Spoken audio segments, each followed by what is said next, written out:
Bienvenue en Angola. Une petite balade.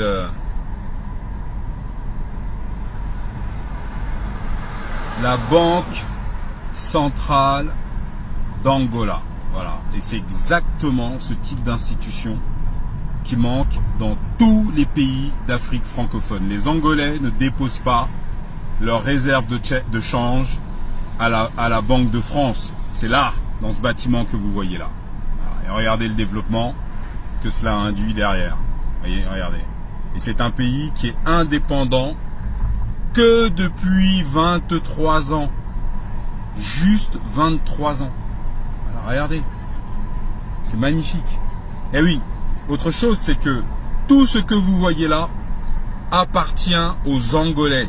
L'économie appartient aux Angolais. Voilà.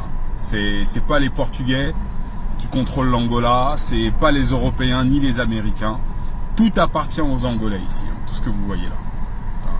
Et d'ailleurs, mon beau-frère là qui est à côté de moi, qui conduit, bah lui il a sa résidence secondaire au Portugal.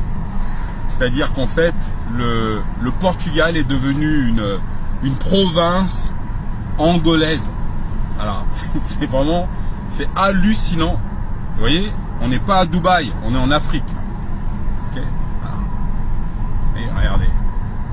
Et oui, il y a une chose qui m'a vraiment choqué dans ce pays, qui vous donne une idée de la richesse de l'Angola.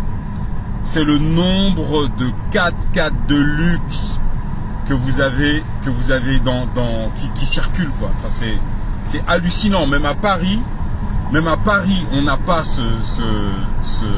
une telle concentration. Mais il n'y a pas qu'à Luanda. C'est-à-dire même en dehors de Luanda et ça construit tout le temps. Vous voyez là, en fait c'est une ville qui bouge en permanence et c'est un pays qui est toujours en construction. C'est hallucinant, c'est hallucinant, voyez.